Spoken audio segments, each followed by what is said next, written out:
Martín de Acevedo es especialista en Derecho Electoral y nos acompaña esta tarde. Señor de Acevedo, gracias por la paciencia de esperar la sucesión de noticias que se va produciendo minuto a minuto.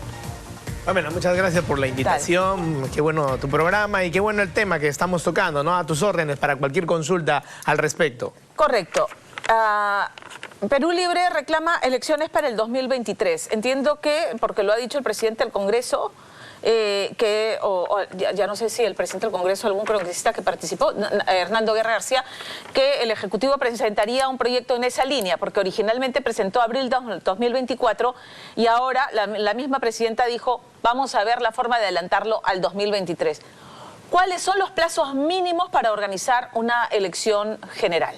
A ver, en este caso, siendo una excepcionalidad la que se presenta nuevamente como en el año 2000, hay dos plazos en camino. El plazo formal que siempre ha exigido el sistema electoral, que es de 9 meses, 270 días para poder llevar a cabo un cronograma electoral desde su convocatoria, pasando, por ejemplo, por algunos hitos como el cierre del padrón electoral, el cierre de movimientos inscribibles, el cierre de las candidaturas, de las tachas, de las exclusiones, etcétera, hasta esos 9 meses que digo. Pero por otro lado tenemos, Pamela, por esta misma coyuntura, un plazo que nosotros mismos, la ciudadanía, debemos empujar a que se haga bien por parte del Parlamento, que es en efecto el quien tiene que hacer las modificaciones constitucionales y legales. Veamos de qué se trata. En primer lugar, de que si nos vamos a una elección dentro de 2 meses, dentro de 3 meses, obviamente van a ser con las mismas reglas y va a salir o más de lo mismo que estamos viendo como espectáculo o peor que de lo que ya tenemos, por un lado. Y por otro lado, también van a salir aquellos radicales que han hecho su paseo por el sur del país, por ejemplo, llenando plazas y parques y avenidas, con un radicalismo que habría que tomar nota y recordar que Castillo es consecuencia de ese radicalismo y de esos 30 años de que la clase política y dirigente como hoy día sigue deslegitimada y entonces más de ello no queremos, por supuesto. Por eso mismo es que inteligentemente me parece que la convocatoria tiene que venir de inmediato, aprobándose esto en una primera legislatura y probablemente estas media docena de modificaciones, entre 6 y 9 modificaciones que ahora, si me permites, las voy a referir y tratar de explicar, deben darse entre enero y la ampliación de la legislatura que ellos han dicho, porque pensaban irse de vacaciones, era el colmo. Entonces, en ese lapso, para poder tener todo expedito a partir del 1 de marzo y seguir contando con la convocatoria de la Presidenta de la República ya esos 270 días, es decir, esos 9 meses que se necesita de todas maneras. O sea, a ver, si se acelera en el Congreso y no se amplía la legislatura hasta febrero, como ha anunciado el presidente del Congreso, el 1 de marzo podría ocurrir la convocatoria y a partir de ahí correr los 9 meses para dar los plazos de todos estos asuntos que ocurren, ¿no? La inscripción de nuevas organizaciones, la revisión de tachas, las quejas, ¿no? Las observaciones. ¿Es así? Un poquito antes, ¿sabe por qué? A ver. Porque no me dejan entender. Lo primero que hay que aprobar es las propuestas del Ejecutivo. Correcto. Y del Legislativo diciendo, en efecto, se adelantan las elecciones. A la transitoriedad y se adelantan las elecciones y la Presidenta echa esa ley, sin perjuicio de que se vayan recién a una segunda legislatura extraordinaria a partir del 2 de enero, ya puede hacer la convocatoria y comienzan a correr los 9 meses. Fines de septiembre, primera, segunda semana de octubre, podría estarse llevando a cabo, sin perjuicio de que las modificaciones se debatan, ineludiblemente, eso sí, entre enero y febrero para que entren en vigencia, como te decía, esa media docena o 7 modificaciones, que quizás puedan ser más, pero ya eso toma más tiempo también. Este adelanto, entonces, acelerando, en octubre del 2023 podrían estar celebrándose elecciones generales. Como así de este año las elecciones subnacionales, en la primera, segunda semana de octubre podrían estarse llevando a cabo las elecciones. Además, tenemos el espejo, repito, del 2000, donde se corrió por un tema de voluntad política consensuada, pero que no había el problema del radicalismo. Claro, pero para que esto ocurra, que es el escenario más, este es el escenario más rápido, esto es lo más rápido que se puede convocar a elecciones. Ciertamente, porque hay un tema de cierre del padrón electoral, para no tener luego observaciones de que se ha tratado de hacer fraude. cierre de las inscripciones, cierre de la militancia de los padrones de los partidos políticos y sus militancias, saneamiento de eso, y entonces empiezan las inscripciones y las consecuencias de poder tachar algunas y excluir otras, ¿no? ¿Le da tiempo a las nuevas organizaciones políticas que están pretendiendo tener estatus de partido en el Jurado Nacional de Elecciones a participar? Porque si no, la preocupación es la otra, tener más de lo mismo, ¿no? O sea, los mismos partidos políticos que hoy están representados y que los peruanos reclaman que se vayan. Sí hay tiempo, porque hay como unos 3 a 4 meses en donde recién se cerraría el proceso de inscripción. Ajá. Y obviamente hasta antes de esa inscripción ellos podrían presentar sus candidatos. Pero ahí viene el tema. Sí. Siempre se ha dicho, Pamela, permíteme rapidísimo decirte esto, siempre se ha dicho, el pueblo tiene la culpa de los gobernantes que eligen. No es así. Nosotros somos el último eslabón de esa cadena que, por ejemplo... Elegimos entre lo que hay en como en el supermercado. Estos son los productos que hay, elige.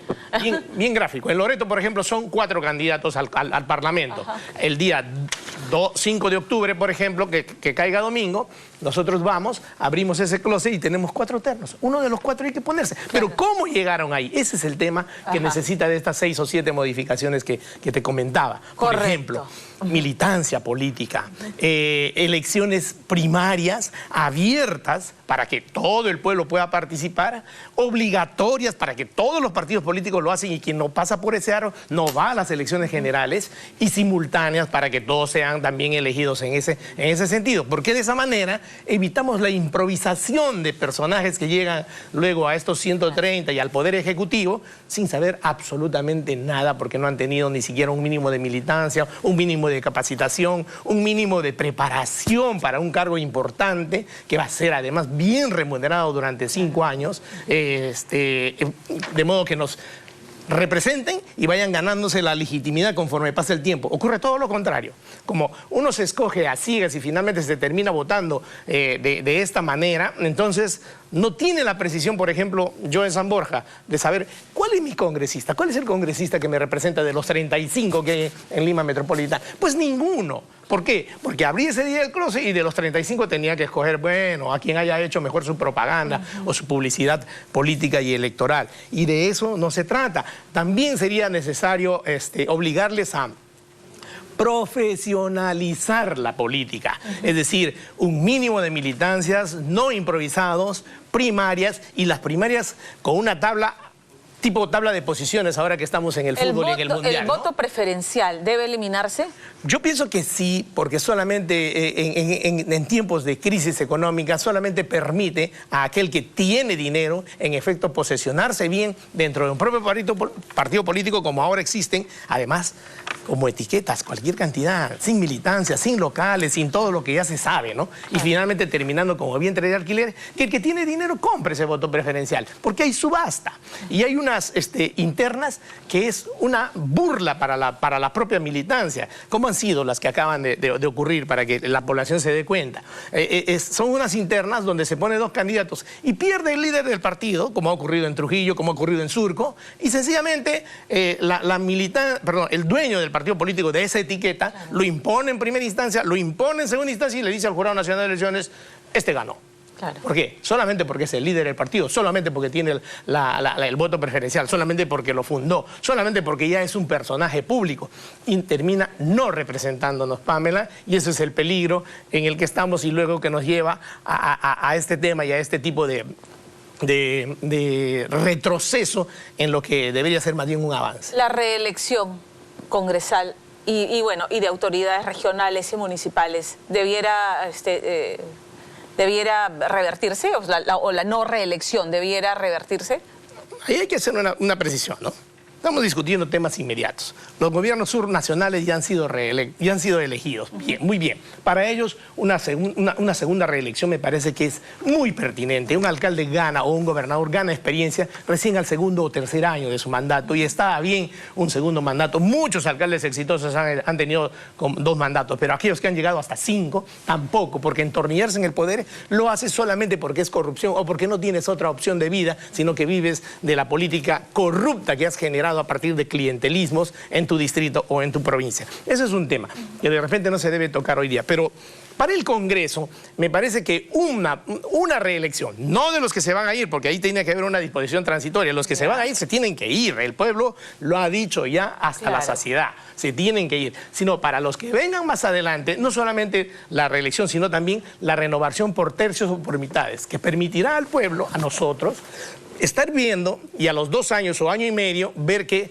de esos 130, aquellos que no han trabajado o en un tercio o en una mitad, los podemos dejar fuera y ratificar a aquellos que sí están trabajando y sí tienen una verdadera semana de representación, hacen obras, se van a su pueblo, hacen la procuración también ante el Ejecutivo para conseguir obras, etc. Entonces, bienvenido esa renovación por tercios y esa reelección al cabo de 5 años por un periodo nada más, porque tampoco sirve el entornillamiento en un cargo con mucho poder que tiene el Congreso de la República. Y de repente, y necesariamente también, Pamela, permíteme de una vez decir, porque se vincula con el tema, la creación de un Senado. Y cameralidad. Así es, como una Cámara superior, seria, con 50 años, de repente no con 60 como era antes, para que los políticos lleguen ahí con madurez y sea la Cámara revisora de los exabruptos que una sola Cámara o una Cámara de Diputados que es más joven, siempre de acuerdo a la clásica organización de la sociedad política en países republicanos y constitucionalistas, de modo que pueda haber esta revisión de normas, claro, pues, que salen en forma express o que salen porque la gente hace, porque las empresas hacen lobby o porque sencillamente tienen su coordinador parlamentario y en una sola Cámara es fácil de hacer pasar un proyecto de ley. Correcto. Entonces, y todos estos temas que ha enumerado ya están siendo objeto de debate, de discusión en la Comisión de Constitución. Esto no es nuevo, no es que a trompicones se van a aprobar reformas. Estas son las mínimas indispensables para garantizar, y eso es importante que el público ojalá lo entienda, es fundamental para que la oferta, como cuando usted dice, voy a la tienda a comprarme un terno y tengo solamente 4 o 5, los de siempre, y entre esos tengo que elegir, porque es lo que hay. Entonces, garantizar que se abra la oferta electoral con nuevas propuestas, nuevos rostros, y subir la valla un poquito, ¿no es cierto?, con estos requisitos que se impondrían para que la oferta además sea de mejor calidad también. Exacto, porque se necesita un recambio generacional de la clase política dirigente, formal, aquella que tiene el poder y que nos ha llevado a este caos, porque si no, eso no se va a poder dar. Si no tenemos esas 6, 7 modificaciones, no se podría dar y tendríamos más de lo mismo y además más radical de lo que ya hasta ahora ha venido siendo y se ha estado ofreciendo en plazas públicas, como si en efecto eso podría ser realizable, porque además es pura demagogia y violencia agregada a la demagogia, ¿no? Quiero volver sobre lo que ha anunciado hoy día, la pretensión del presidente del Congreso de ampliar la legislatura hasta febrero del próximo año. ¿Qué consecuencias tendría con esta urgencia que estamos discutiendo de adelantar las elecciones? Eso sí me parece que esta mañana ha sido una buena decisión. Yo venía escuchando camino a la entrevista, que en efecto se ha decidido ello porque lo que se empezaba hasta anoche, antenoche, que se van de vacaciones hoy 15 y regresan el 1 de marzo, como en condiciones normales, lo hacen. ¿Por qué razón? Está bien hecho, porque hoy, al terminar la jornada, deben aprobar el adelanto de las elecciones, como estamos conversando, en el 2023, con esos 9 meses por delante. Y a partir del 2 de enero, me parece que podría empezar durante 2 meses, 60 días, suficientemente debatidos, estas 6, 5 modificaciones, 7 modificaciones que deberían ser implementadas en ese proceso electoral para que caminemos a una renovación de la clase dirigente formal. Pero si se amplía hasta febrero la legislatura, entonces se patea hasta febrero la posibilidad de aprobar el proyecto de adelanto de elecciones. No necesariamente. ¿No? ¿Sabes por qué? Porque es un tema de voluntad política y este Parlamento mayoritariamente en 6, 7 de las que te dije, excepto la de la creación del Senado, necesita votación de mayoría simple. Nada más, y es un tema de voluntad política. Para las reformas, pero para el adelanto de elecciones sí se necesitan los 87 votos. Pero eso en 2 legislaturas. Eso debe darse hoy día y están de acuerdo según lo consensuado en la Junta de Portavoces. O sea, eso se tiene que dar hoy día. O sea, ¿usted confía en que sí, la intención es someter a votación hoy adelanto de elecciones y que hoy se aprobaría?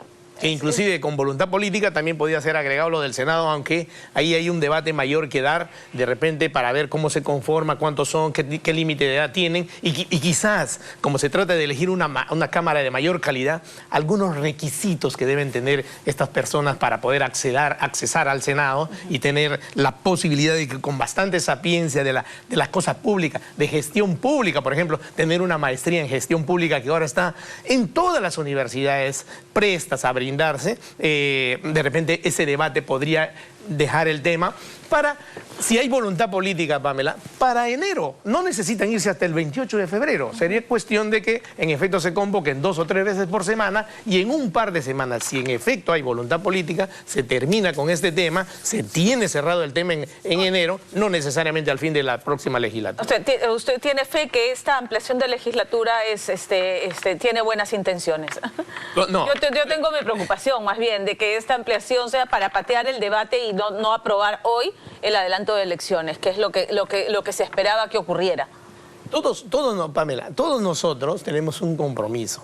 Yo como, digamos, docente universitario, especialista en estos temas, ustedes, la prensa, para empujar a estos señores, si vale el término, disculpen, para que el pueblo me entienda, el público me entienda, a que trabajen estos 60 días, no lo han hecho con calidad en todo este tiempo y tengamos en efecto, a partir de una voluntad política manifiesta, estas modificaciones y le digan a fines de enero al pueblo peruano, estamos caminos a una nueva elección, somos conscientes de que hemos estado errando, no debemos volver a repetir estos errores que desde el 2016 nos tiene atado a esta especie de boomerang y de carrusel donde vamos teniendo un presidente sin que se termine el periodo. ¿Por qué? Porque el legislativo que sale, a diferencia del ejecutivo, que también debe de ajustarse en una sola vuelta electoral, todo, no una segunda vuelta para elegir entre los dos que han hecho el 18% como en la última elección. Correcto. Y lo acaba de decir,